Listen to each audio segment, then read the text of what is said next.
Un saludo a todos los alumnos del segundo año de teología.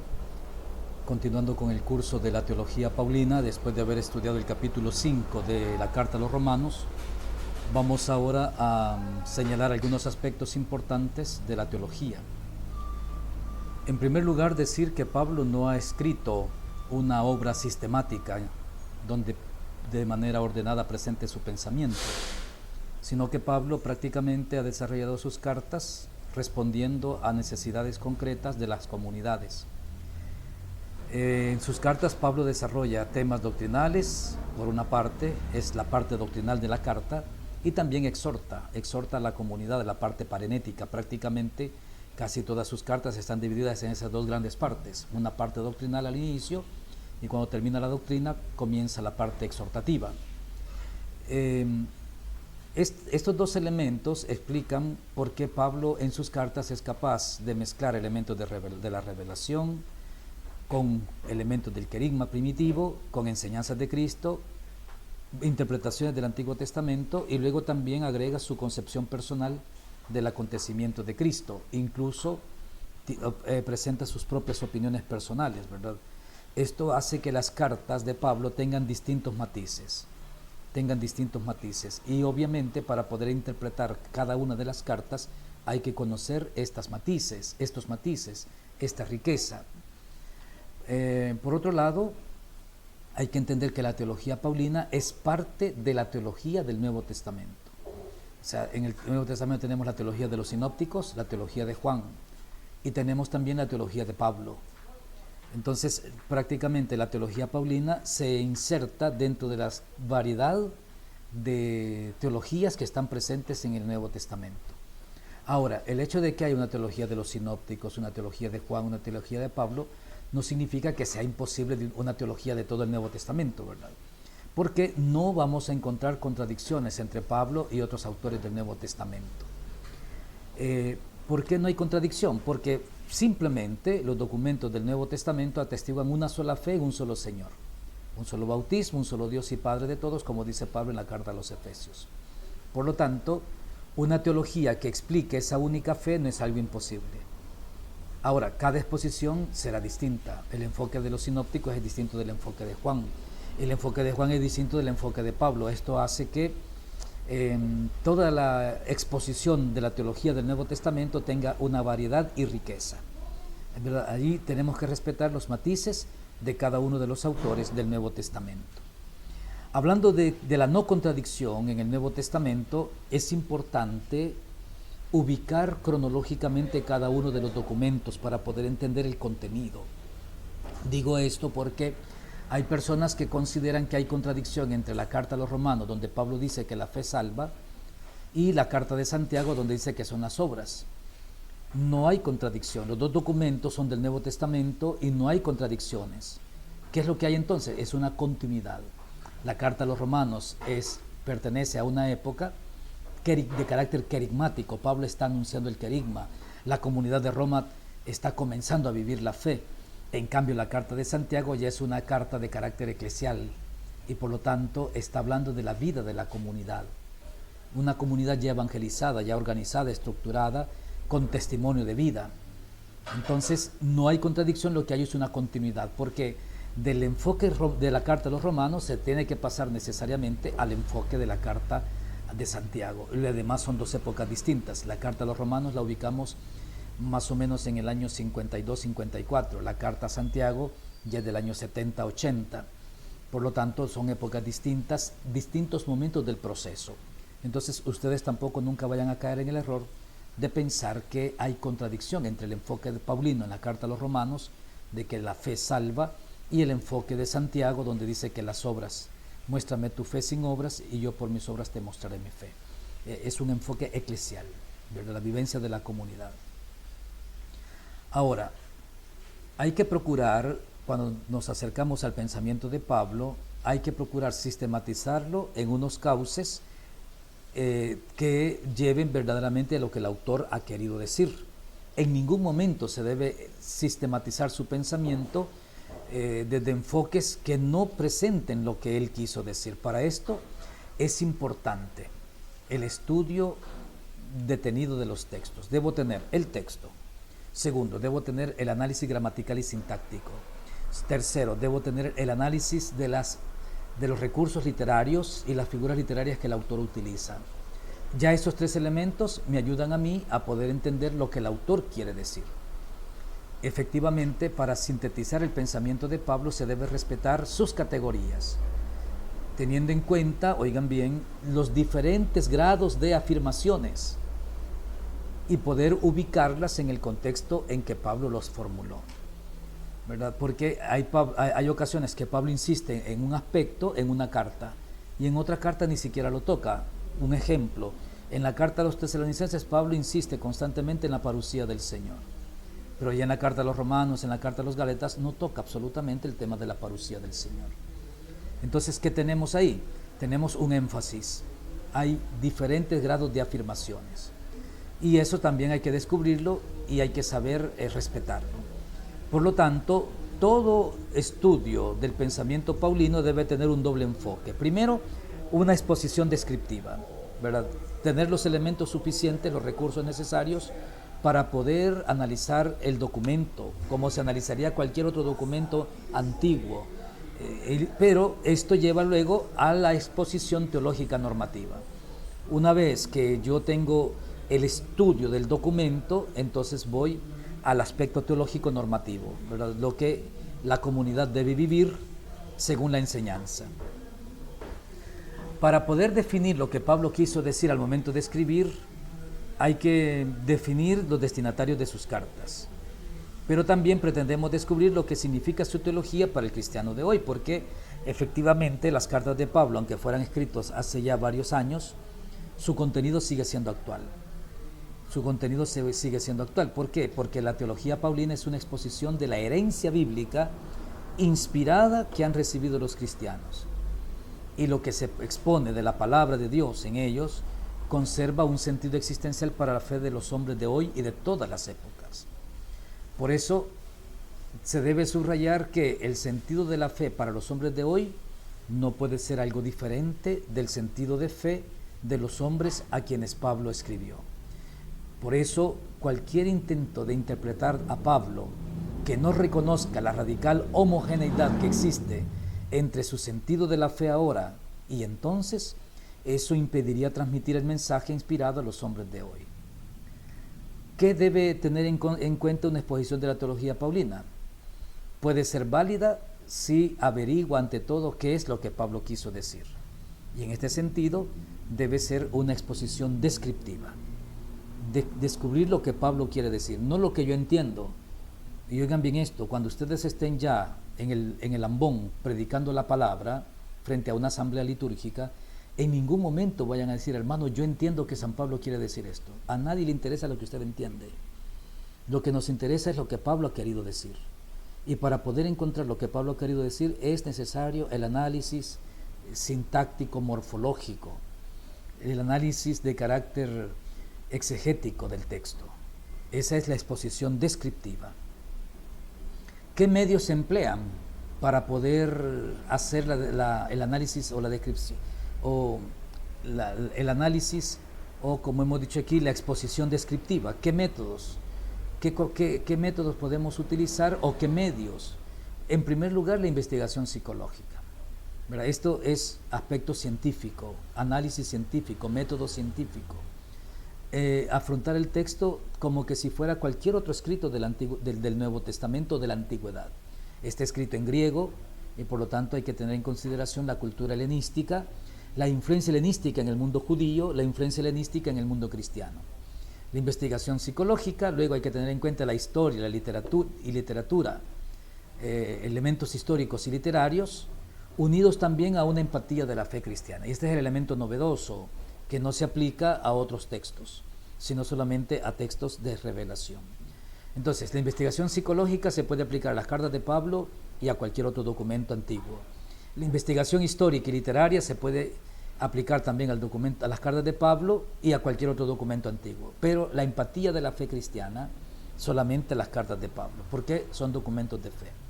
¿Quién puede hacer esto? Solamente el teólogo bíblico. El teólogo bíblico, al trabajar por descubrir lo que Pablo quiso decir, él puede hacer uso de estos mismos instrumentos de interpretación que utiliza, por ejemplo, el historiador de las religiones, o que utiliza cualquier intérprete de un documento antiguo. La diferencia de su trabajo, la diferencia del trabajo del teólogo bíblico y el historiador de las religiones, está en que el teólogo bíblico está convencido de que por mediación de Pablo, el único Señor y el único Dios y Padre de todos nosotros, le está comunicando a él y a los hombres de su tiempo un mensaje inspirado. Por eso la empatía de la fe cristiana. Entonces, el punto de partida fundamental para el teólogo bíblico está en el carácter inspirado de todas las cartas paulinas. Esto es una cuestión de fe, ya no tiene que ver con el método científico, es una cuestión de fe. Intenta exponer la doctrina de Pablo, el teólogo bíblico, y luego la concepción de la fe cristiana de manera significativa y apropiada para los cristianos de las épocas posteriores. Porque efectivamente, como vimos en el análisis del capítulo 5 de la carta a los romanos, se recordarán ustedes, muchos verbos están conjugados de manera que gocen siempre de actualidad, o están conjugados en un perfecto, ¿verdad? Están conjugados en un perfecto, o están conjugados en un indicativo presente, de modo tal de que al momento de leer esté siempre el mensaje actualizado. Demos un paso más. La empatía de la fe, de la que hemos hablado, se expresa en términos de analogía de la fe, término que utiliza Pablo una sola vez en Romanos 12:6. Esta expresión proviene en última instancia del mismo Pablo, efectivamente. ¿Qué es la analogía de la fe? Entendemos por analogía de la fe el límite que debe respetar todo aquel que proclama la fe a otras personas. No sobrepasar los límites, de tal manera que el mensaje sea proclamado efectivamente con la verdad con que ha sido proclamado desde el inicio. Si no se respeta la analogía de la fe, entonces se corre el peligro de que aquellos que tienen el ministerio de la predicación luego caigan en exageraciones. Y cayendo en exageraciones, hablen cosas que no están de acuerdo con la revelación, ni con la enseñanza, ni con el depósito de la fe. Entonces, la empatía de la fe se traduce para la comunidad cristiana en analogía de la fe. El respeto por los límites al momento de predicar. No predicar exageraciones, no predicar falsedades, no caer en vanos fanatismos al momento de proclamar el mensaje evangélico. Eso se llama analogía de la fe. Quería presentarles aquí un concepto, pero lastimosamente el archivo no abrió. Ahora, continuamos nosotros con el contenido. Ahora, fíjense, Pablo, que es prácticamente el primer teólogo de la iglesia, Juan es el apóstol teólogo, Juan, pero luego el teólogo de la gran iglesia universal es Pablo. Pablo, al momento de ir presentando los elementos doctrinales en la primera parte de sus cartas, casi siempre está hablando de ideas novedosas. Esas ideas novedosas les vamos a llamar ideas embrionarias, como ven aquí. Ideas embrionarias. ¿Qué es una idea embrionaria? Una idea embrionaria es una idea que se formula por primera vez y con el tiempo va alcanzando un desarrollo. Con el tiempo va alcanzando un desarrollo. Y este desarrollo puede tomar distintas rutas, ¿verdad? A tal punto que una idea embrionaria también puede alcanzar un desarrollo dogmático, ¿verdad? Y puede convertirse en una verdad de fe. Aunque no todas las ideas embrionarias alcanzan este nivel. Sin embargo, vean, una idea embrionaria puede ser interpretada de varias maneras. Porque al ser proclamada por primera vez, esta idea embrionaria se caracteriza por ser una idea vaga y abierta. Y por lo tanto, un grupo lo puede interpretar de una manera, otro grupo lo puede interpretar de otra manera, otro grupo lo debe interpretar de otra manera, y otro grupo lo puede interpretar de otra manera. Entonces, ¿cómo se convierte en verdad? Cuando la comunidad de fe hace opción por una interpretación. Al optar por una interpretación, Todas las demás quedan prácticamente relegadas. Es allí donde la Iglesia, desde sus orígenes, ha tomado decisiones sobre líneas de interpretación de ideas embrionarias, ¿verdad? Estando formulada, puede desarrollarse de una manera o de otra, según nos es posible hoy apreciar, sirviéndonos de criterios filológicos. Pero el ulterior desarrollo dogmático de una idea embrionaria elimina esa apertura y se toma, como les decía antes, una decisión. La comunidad opta por una línea de interpretación y esa se convierte en verdad de fe para la comunidad. Y todas las otras líneas quedan ahí, prácticamente relegadas, porque la comunidad opta por una interpretación. Ahora, esto no lo puede hacer el historiador del dogma, o tampoco el teólogo dogmático. Pueden afirmar que este desarrollo posterior sea el significado exacto del texto de Pablo. Ningún investigador tiene el carisma de poder leer más que un exegeta o el teólogo bíblico un texto paulino abierto. ¿Eso qué quiere decir? Quiere decir que es el teólogo bíblico o el exegeta quien define cuál es la línea de reflexión que está en sintonía con la idea que Pablo o el autor bíblico ha querido transmitir. Porque el teólogo bíblico no se contenta con la interpretación de unos pasajes particulares, sino que el teólogo bíblico busca la expresión del mensaje paulino en su totalidad. ¿Cómo se utiliza una idea, por ejemplo, en la carta a los romanos, en la carta a los gálatas, en la carta a los tesalonicenses, en la carta a Filemón, en la carta a los efesios? Y esa variedad de utilizaciones de un concepto que en algunas cartas puede coincidir, en otras cartas puede faltar un elemento, en otras cartas puede complementarse con otro elemento. Eso hace que el teólogo bíblico pueda descubrir la visión general, total, que el autor ha querido transmitir. No solamente con la utilización de una única vez del concepto, sino cómo lo utiliza en los distintos escritos que el autor ha dejado. Este bosquejo de la teología de Pablo tiene en cuenta 10 cartas, lo que nosotros vamos a estudiar aquí. Entonces, teniendo en consideración los elementos del método científico, la investigación psicológica, la investigación histórica, la investigación literaria y luego la empatía de la fe, teniendo en cuenta la analogía de la fe, nosotros ahora vamos a definir cuál es el campo de trabajo.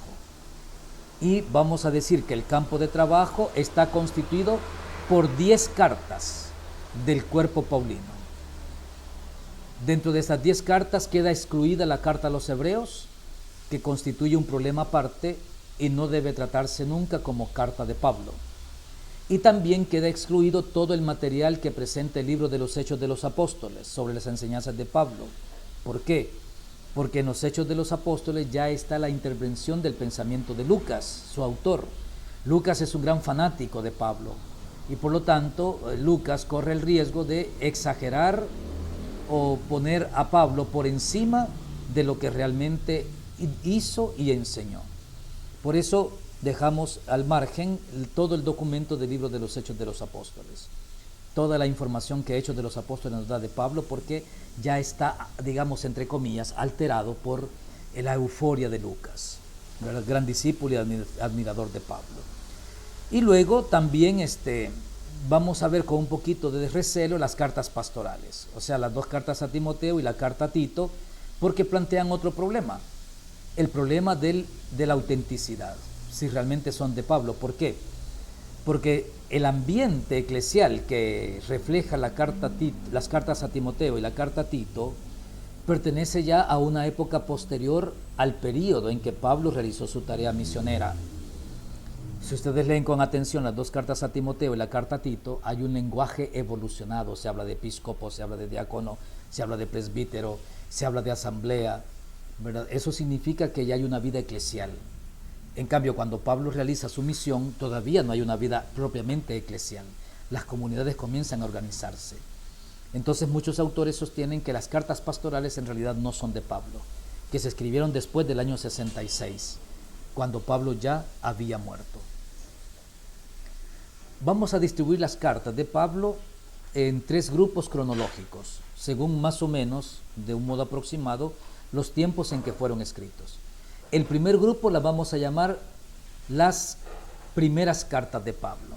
Y ahí estamos hablando de Primera y Segunda Tesalonicenses, que van del año 50 al año 51. Luego van las grandes cartas de Pablo, y ustedes van a hacer un trabajo sobre estas grandes cartas. Ahí tenemos la carta a los Gálatas, la carta a los Filipenses, Primera y Segunda Corintios y la carta a los Romanos. Estamos del año 54 al año 58. Y luego tenemos las cartas de la cautividad. Ahí está la carta a Filemón, la carta a los Colosenses y muy probablemente la carta a los Efesios. ¿Por qué digo muy probablemente? Porque muchos autores consideran que la carta a los Efesios tampoco es de Pablo, sino que fue escrita después que Pablo ya había muerto, utilizando la pseudoepigrafía, es decir, se le aplica al autor. Quienes la escribieron la intitulan a nombre del autor, o sea, de Pablo, para darle la autoridad. Pero es muy probable que la carta a los Efesios tampoco sea de Pablo. Sin embargo, los autores no se ponen de acuerdo. La gran mayoría opinan que sí tiene autoría paulina. Por lo tanto, la colocamos. Filemón, Colosenses y Efesios, que Pablo las escribió en distintos periodos en que estuvo preso, del 61 al 63. En esta distribución cronológica, las primeras cartas, las grandes cartas y las cartas de la cautividad, no se puede negar que existe una evolución en la teología de Pablo, de un grupo de cartas al otro. Esta evolución del pensamiento teológico de Pablo se debe a muchos factores y debe entenderse posiblemente en términos de énfasis. ¿Dónde pone el énfasis Pablo? En las primeras cartas. ¿Dónde pone el énfasis Pablo? En las grandes cartas. ¿Dónde pone el énfasis Pablo? En las cartas de la cautividad. Entonces, lo que nosotros podemos ver es que en las primeras cartas Pablo pone el énfasis en el aspecto escatológico. Hay una conexión intrínseca entre la resurrección gloriosa de Cristo y en la resurrección gloriosa del cristiano y la resurrección de Cristo. Pablo pone mucho énfasis en el aspecto escatológico, la parusía, la venida del Señor. En estas dos cartas pone estos eventos escatológicos como que van a suceder inmediatamente. Esto se afirma en una descripción apocalíptica del eschatón, que refleja la escatología primitiva de la primera iglesia y que está muy marcado aquí en Primera y Segunda Tesalonicenses. Por ahora lo vamos a dejar ahí, después lo vamos a analizar este énfasis que cuando Pablo se da cuenta que pasa el tiempo y el Señor no viene, cambia el énfasis. Y por eso en las grandes cartas, ¿verdad?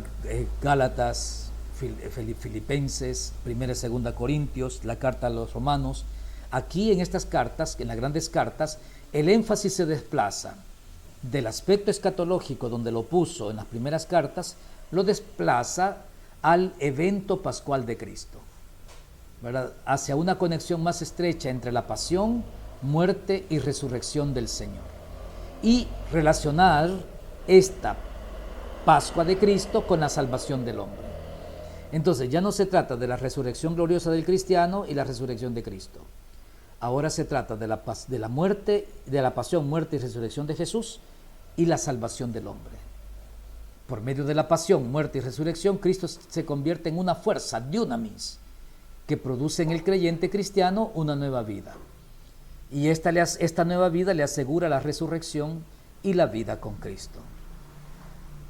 Aquí es en las grandes cartas donde descubrimos la concepción paulina de que esta nueva vida es como una justificación del hombre. Justificación es un concepto jurídico, aspecto jurídico que aparece con ocasión de la controversia de los judaizantes en la iglesia primitiva. ¿Verdad? Ya hemos dicho antes, y lo repito ahora, el tema de la justificación no es propio de Pablo, no es original de él, pero lo desarrolla, comienza desarrollándolo en la carta a los Gálatas y alcanza su culmen, el desarrollo de la idea de la justificación del hombre en la carta a los Romanos. Se recuerdan del capítulo 5 al capítulo 8. Existe además un tercer paso, un cambio de idea de Pablo acerca de la muerte y el destino del cristiano.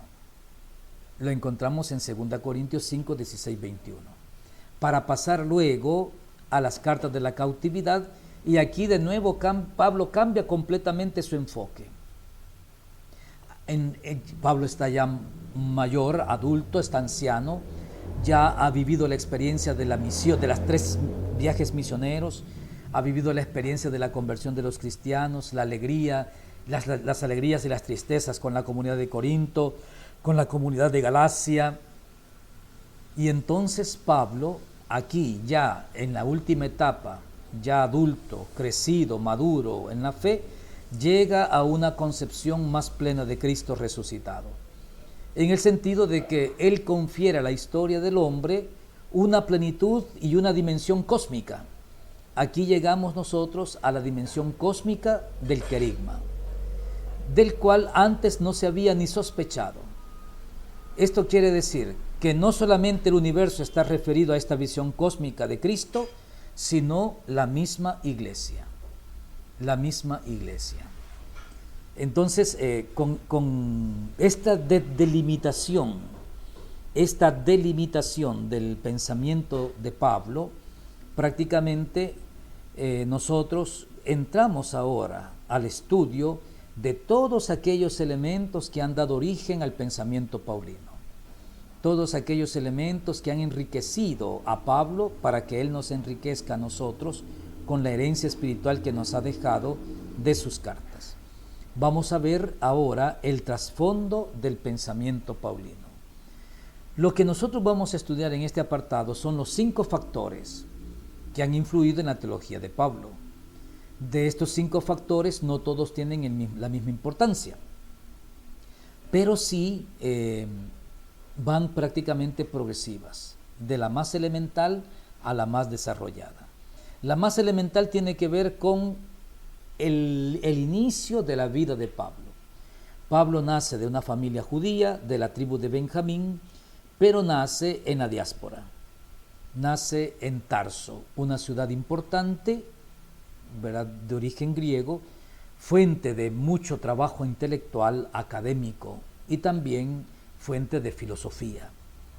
Pero, aunque Tarso tiene toda esta riqueza como propuesta de vida para sus habitantes, en el caso de Pablo, el primer factor que influye es su origen judío, o mejor dicho, su origen israelita, porque es de la tribu de Benjamín, por lo tanto no es de Judea. Sin embargo, por ser de la tribu de Benjamín, de hecho se llama Saulo, su nombre hebreo es Saulo, y su nombre latino es Paulus, ¿verdad? Él es ciudadano romano, por lo tanto tiene un nombre judío, Saulus, y tiene un nombre romano, Paulus. Como Saulus, él experimenta la influencia de la cultura hebrea y la religión hebrea. Entonces Pablo, ¿verdad?, nace en la tribu de Benjamín y siendo ya un adolescente, con su familia obviamente, se inclina por la secta de los fariseos. Y desde esa perspectiva de la secta de los fariseos, Pablo comienza su formación como judío, ¿verdad?, como israelita, como hebreo. Ahora ustedes podrían decirme, pero mire, nosotros encontramos en las cartas de Pablo que él se opone a los judíos, él se opone a la ley. Efectivamente, encontramos pasajes polémicos en que Pablo rechaza decididamente la ley. Y no se puede ocultar de que incluso el Pablo cristiano también, oigan bien, también recordaba con orgullo su vida como judío, de tradición farisaica, educado en Jerusalén. Lo pueden encontrar en la carta a los Filipenses, capítulo 3, del 5 al 6, en la carta a los Gálatas, capítulo 1, versículo 14, y en la segunda carta a los Corintios, capítulo 11, versículo 22. Pablo se siente orgulloso de sus raíces, se siente orgulloso de su origen. Y por este motivo, porque estuvo a los pies del gran Gamaliel en Jerusalén, Pablo conoce perfectamente toda la Tanaj, conoce la Torá, conoce los profetas y conoce también los escritos. Y por eso no es extraño que Pablo, cuando escribe, piense y se exprese en imágenes y categorías veterotestamentarias. Maneja el Antiguo Testamento, lo maneja así, como algo familiar. Pero además de eso, Pablo también efectivamente está usando de manera constante el Antiguo Testamento. Y como hacían los rabinos, él, con todo este conocimiento que tiene de la Tanaj, él acomoda y da nuevo sentido a los textos del Antiguo Testamento. Por ejemplo, ustedes pueden constatar, ahí en este momento pueden poner pausa al video y constatar que él utiliza el texto de Habacuc 2.4 en Romanos 1.17 y en Gálatas 3.11. Ahí está acomodando y dando un nuevo sentido al texto de Habacuc. También pueden encontrar el texto de Génesis 12.7 que lo utiliza en Gálatas 3.16. Pueden encontrar el texto de Éxodo 34.34 que lo utiliza en 2 de Corintios 3.15.16. Aquí es lo que hace aquí Pablo, acomoda los textos, les da un nuevo sentido, los va cristianizando o también los va alegorizando, los utiliza como alegoría. En este caso, Génesis 16.15 y Génesis 17.16 los utiliza como alegoría en Gálatas 4.21 y siguientes. Incluso Pablo se permite sacar de su contexto original los textos. Ustedes pueden comprobarlo comparando Deuteronomio 25.4 con 1 Corintios 9.9. O también Pablo en algunas ocasiones prescinde claramente del sentido literal del texto. En este ejemplo, el Salmo 68.19, ¿verdad?, lo utiliza en Efesios 4.8, pero con otro sentido, ya no con el sentido literal que el Salmo tiene. Entonces yo les pido por favor que en este momento pongan una pausa al video y hagan este trabajo de comparación y vean dónde Pablo acomoda o da nuevo sentido a un texto del Antiguo Testamento, donde Pablo alegoriza un texto, donde Pablo saca de su contexto un texto y donde Pablo le quita completamente el sentido literal a un texto. Ahora que han hecho ese trabajo, les puedo decir de que la educación rabínica de Pablo le permitía acomodar a veces los textos. Y también sus antecedentes judíos son la causa de que cite el Antiguo Testamento para subrayar la unidad de la acción divina de las dos economías. Vea qué interesante. Pablo desde el principio no ve contradicción, ¿verdad? Con frecuencia lo aduce como anuncio del Evangelio cristiano, el Antiguo Testamento, como aparece en Romanos 1.2. En otras ocasiones lo presenta como preparación de la venida de Cristo, en Gálatas 3.24. En otras ocasiones contrapone la letra o ley al espíritu, como aparece en Romanos 2, 27 y 29, Romanos 7, 6 al 7 y 2 Corintios 3, del 6 al 7. En definitiva, para Pablo, el Antiguo Testamento sigue siendo el instrumento a través del cual Dios ha hablado a los hombres. Lo dice en 1 Corintios 9, 10, en 2 Corintios 6, 16, 17 y lo insinúa en Romanos 4, 2, 3. Vean qué interesante. Todo eso por la gran variedad de conocimientos que tiene Pablo de los escritos judíos y toda la tradición judía, toda la Tanaj. Ahora, ese factor de su origen judío es complementado con el ambiente cultural en el cual Pablo ha crecido, que es el ambiente helenístico. Como les decía, Tarso es una ciudad de origen griego, el ambiente es helenístico. Nació en Tarso Pablo, fue llevado a Jerusalén y ahí fue educado bajo la tutela de Gamaliel, en las tradiciones de los padres. Pero esta reconstrucción de la juventud de Pablo obligaría a un nuevo planteamiento del influjo de la cultura helenística en su teología. De hecho, podemos decir que la lengua de Pablo fue el arameo, fue la lengua en que se educó, pero luego el griego fue su segunda lengua. Y todo esto explicaría por qué su griego no es la koiné literaria y contiene a veces arameísmos, ¿verdad? Es como que una pareja de salvadoreños se van a vivir a Francia y allá tienen un niño. Y entonces el niño aprende el español, que es la lengua de sus padres, pero aprende el francés, que es la lengua del país donde ha nacido. Y es probable que este niño, hablando francés, meta 2, 3 palabras en español. Entonces es exactamente lo que le sucede a Pablo. Su lengua es el arameo, pero también aprende su segunda lengua del ambiente en que nace y crece, que es el griego. Y cuando él habla, su griego presenta muchas veces arameísmos. Fíjense que en todo el proceso de estudio que se ha hecho sobre la teología paulina, hubo una etapa en que se creía que estos antecedentes helenísticos habían influido en expresiones que Pablo utiliza como Señor, Hijo de Dios, la expresión cuerpo, carne y espíritu, misterio.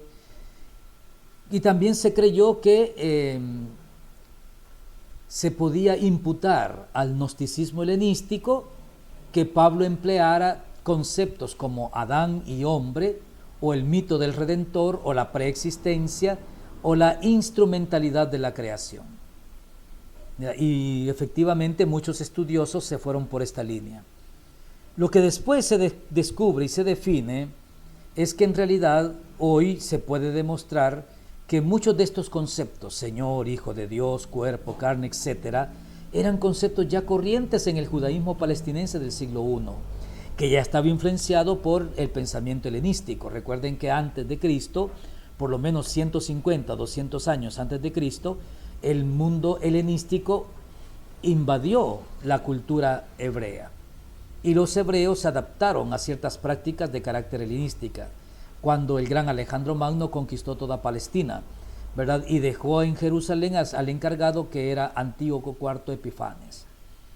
Esto lo sabemos por la historia de los macabeos, que corresponden a esa época. Una vez que termina esa época y vienen los romanos, la cultura griega ha quedado marcada en el estilo de vida de los hebreos, de los israelitas.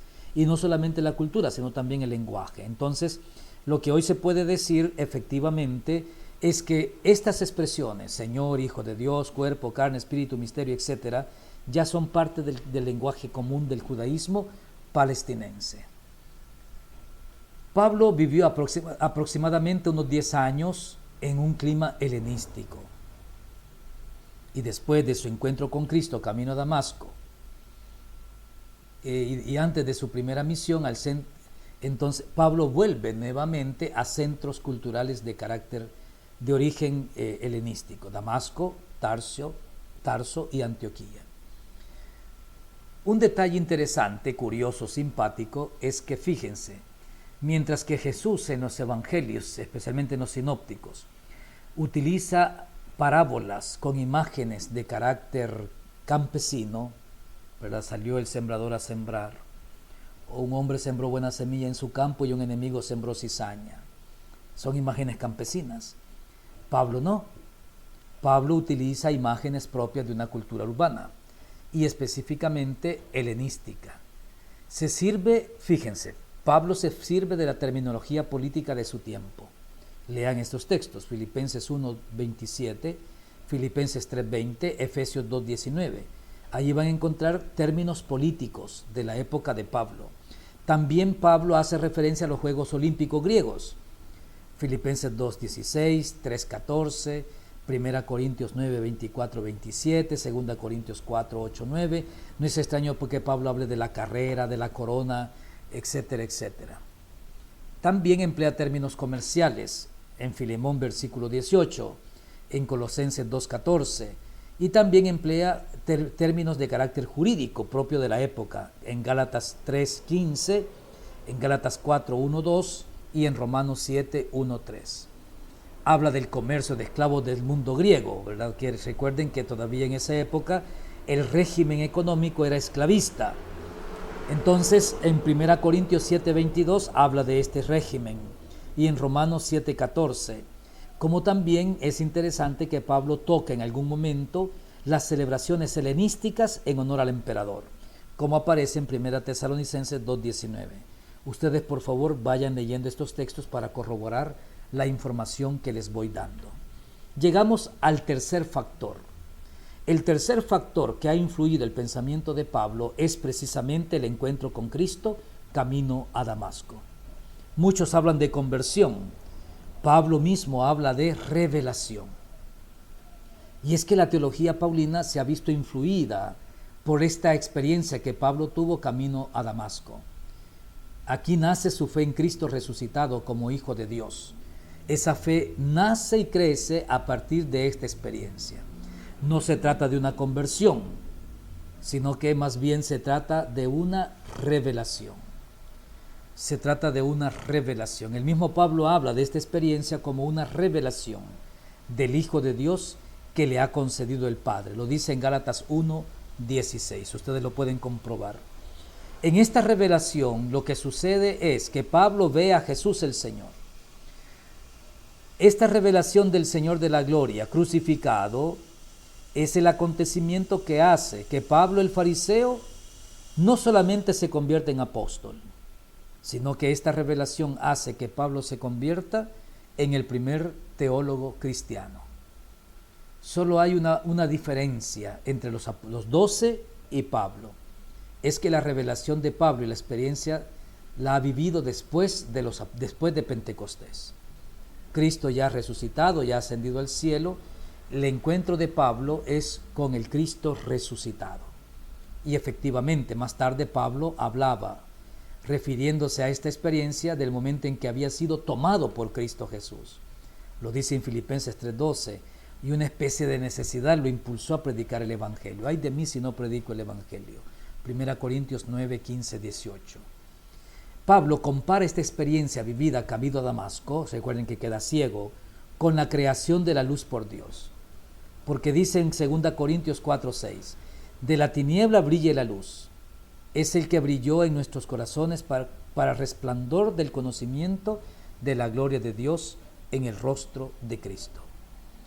Su respuesta fue la de una fe viva. Con esa fe viva confesó, juntamente con la iglesia primitiva, que Jesús es el Señor. Pueden ver 1 Corintios 12:12, compararlo con Romanos 10:9 y Filipenses 2:11. Esa experiencia iluminó en un acto creador la mente de Pablo y le dio una extraordinaria penetración de lo que él llamó más tarde el misterio de Cristo, en Efesios 3:4. Esta revelación, como lo presenta Pablo en Gálatas 1:16, deja grabada en Pablo, primero, la unidad de la acción de Dios para la salvación de todos los hombres, unidad que se manifiesta entre la antigua y la nueva economía. Esto descubre Pablo, que hay una unidad entre la antigua revelación y esta nueva revelación, como también esa visión le enseña el valor soteriológico de la muerte y resurrección de Cristo, y deja grabada en Pablo una nueva concepción de la historia de la salvación, que supera la concepción que ya tenía como rabino. Antes de su encuentro con Jesús, Pablo consideraba la historia del hombre dividida en 3 etapas. Desde Adán hasta Moisés, período sin ley; de Moisés hasta el Mesías, período de la ley; y luego el período del Mesías, la edad mesiánica. Es el período en el que el Mesías legislaría de nuevo. Esta es la visión judía. 3 elementos. Pablo agregará un 4º elemento. Lo veremos más adelante. De hecho, Pablo constató entonces que él, con todos los cristianos, se encontraban en una doble situación. Por una parte, consideraba la muerte y resurrección de Jesús como la inauguración de esta nueva etapa. Y por otra, seguía anhelando su venida en la gloria, o sea, su parusía. Por lo tanto, mucho más que sus antecedentes farisaicos y mucho más que las raíces culturales helenísticas, es este tercer factor, la revelación de Jesús, la que le da a Pablo una visión inefable del misterio de Cristo, que le hizo capaz de configurar su evangelio y de predicar la buena nueva de una forma que era peculiarmente suya. De aquí es importante el 4º factor, que es la tradición primitiva. La tradición primitiva, que es el modo de creer que ya tenía la iglesia cuando Pablo llega, porque recuerden, cuando Pablo llega ya existen 3 iglesias, ya existe la iglesia de Jerusalén, ya existe la iglesia de Samaria y ya existe la iglesia de Damasco cuando Pablo aparece. Esto significa que cuando Pablo aparece ya hay una evolución en el enfoque doctrinal de la iglesia. ¿Qué es lo que hace Pablo? Fíjense, la experiencia del encuentro con Cristo camino a Damasco, la experiencia de la revelación de Cristo camino a Damasco, se complementa con el modo de creer que la iglesia ya tiene. Porque efectivamente la revelación camino a Damasco no es la única fuente de conocimiento sobre Cristo, sino que Pablo heredó de la tradición primera de la iglesia algunas ideas sobre Cristo. Esta observación parece estar en contradicción con lo que él mismo le dice a los Gálatas en el capítulo 1 y el versículo 6 del capítulo 2, pero aquí Pablo se lo dice porque está, digamos, justificando su posición como apóstol. ¿Verdad? Que Pablo le dice que nadie se lo había enseñado, sino que más bien le vino a través de una revelación de Jesucristo. Pero efectivamente sí aprende de la comunidad. Sí aprende de la comunidad. ¿Qué es lo que aprende? Cuando Pablo escribió Gálatas, se esforzó en poner de relieve su misión apostólica divina, que era directa y no delegada, y el origen divino de su evangelio. De hecho, encontramos indicios claros de su dependencia de la tradición apostólica de la primitiva iglesia. ¿Cuáles son estos indicios? Su querigma.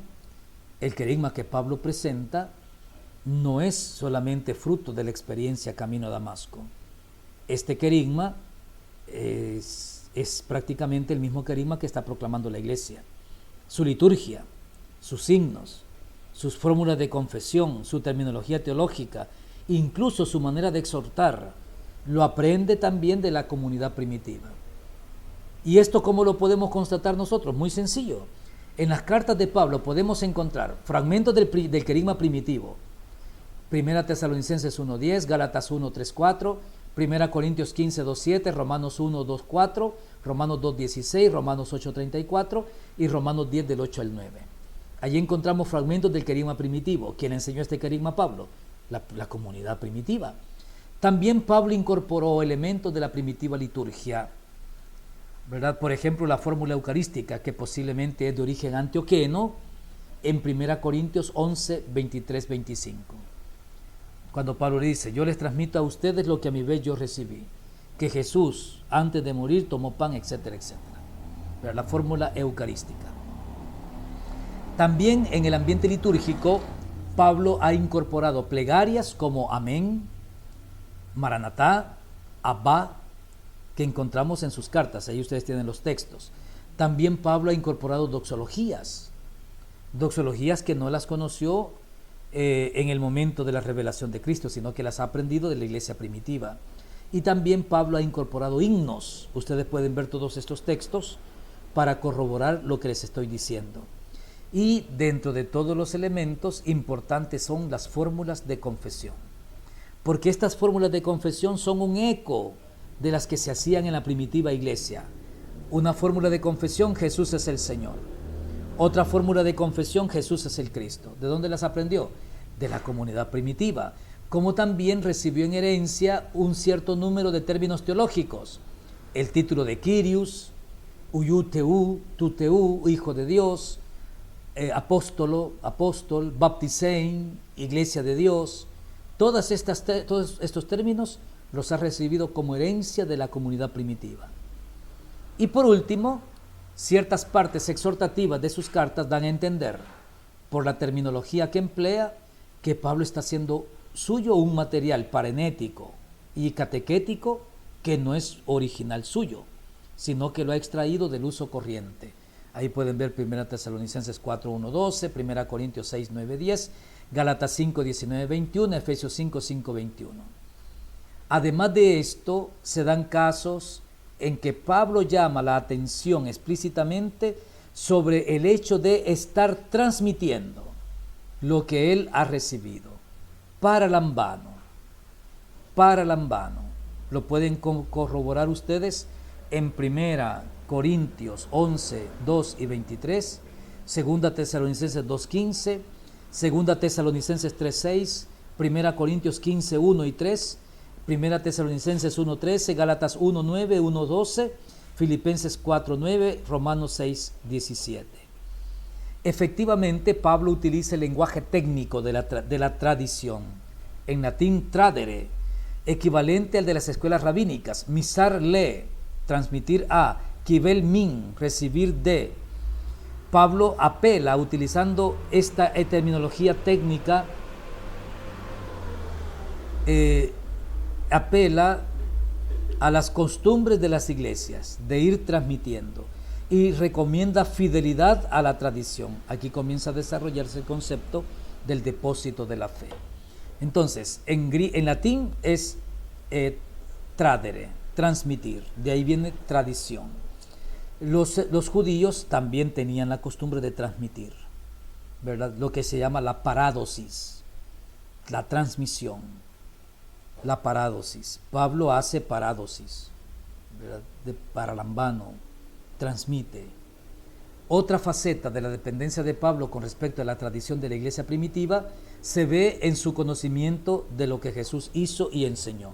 Ya les dije, Pablo no estuvo presente cuando Jesús ejerció su ministerio de 3 años. Por lo tanto, Pablo no escuchó a Jesús. Pablo no vio a Jesús. No estuvo cuando dio el discurso de la montaña. No estuvo cuando multiplicó los panes. No estuvo cuando enseñaba en las sinagogas. Pablo no estaba. Sin embargo, Pablo se permite en sus cartas hacer referencia a expresiones de Jesús o acciones de Jesús. ¿De dónde las ha adquirido? Prácticamente de la comunidad primitiva. El énfasis que pone Pablo, sin haber sido testigo ocular en los efectos salvíficos de la pasión, muerte y resurrección de Jesús, que trascienden los datos meramente históricos, son prácticamente expresión o testimonio de esta verdad. Pablo se ha enriquecido de la herencia de la comunidad primitiva.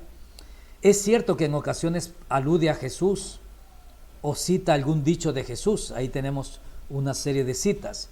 Pero estas citas no significan que Pablo estaba allí y lo escuchó. No. Estas citas revelan que algunos dichos de Jesús habían entrado ya a formar parte del querigma primitivo. Y Pablo los aprende de la comunidad. No obstante, Pablo presenta con frecuencia estos dichos como palabra del Señor, título que manifiesta la dimensión trascendente que les concedió Pablo a estos dichos. Lo que le preocupa es el Señor exaltado, ¿verdad? No el Cristo histórico, no el Jesús histórico, no. A Pablo le interesa el Cristo resucitado, que es el verdadero agente de toda la tradición que se desarrolla en el seno de la Iglesia Apostólica. Es por esto que Pablo identifica con el Kyrios lo que en realidad ha tomado de la comunidad primitiva. El Kyrios mismo trabaja en esa transmisión como tal. Es el fin de la ley, el telos, y la sustitución de la parádosis de los judíos. De hecho, se dice que el mismo Kyrios es recibido por la parádosis de la primitiva iglesia, como lo dice en Colosenses 2:6. Y un último elemento, Pablo realmente hace muy poca referencia a detalles de la vida humana de Jesús. Por ejemplo, Jesús nació de una mujer bajo la ley, en Gálatas 4:4, que fue traicionado en 1 Corintios 11:23, que instituyó la Eucaristía en 1 Corintios 11:23, que sufrió el tormento de la cruz en Gálatas 12:20, en 3:1, en Filipenses 2:5, en 1 Corintios 2:2 y 2:8. También hace referencia al detalle de que murió en 1 Corintios 15:3, que fue sepultado, 1 Corintios 15:4, que resucitó de entre los muertos, 1 Corintios 15:4, que subió a los cielos, Efesios 4:9.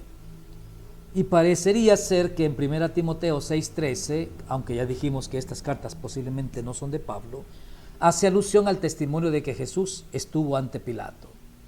Son los detalles prácticamente de la vida de Jesús.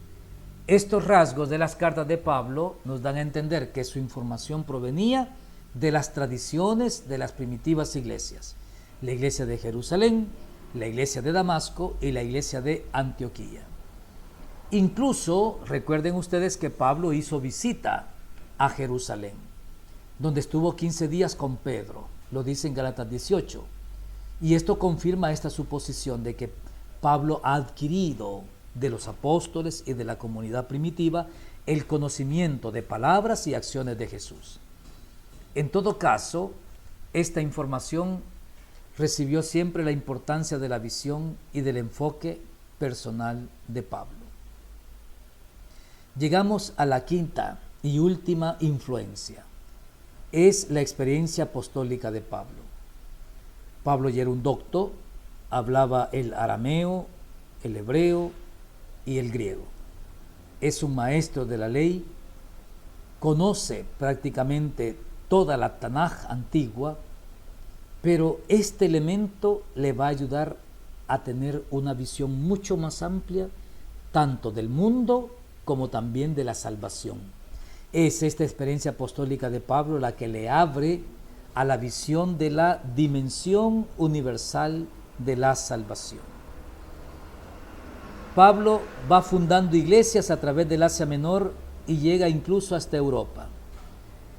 Esto le ayuda a alcanzar, o mejor dicho, a entender el alcance universal de la salvación cristiana.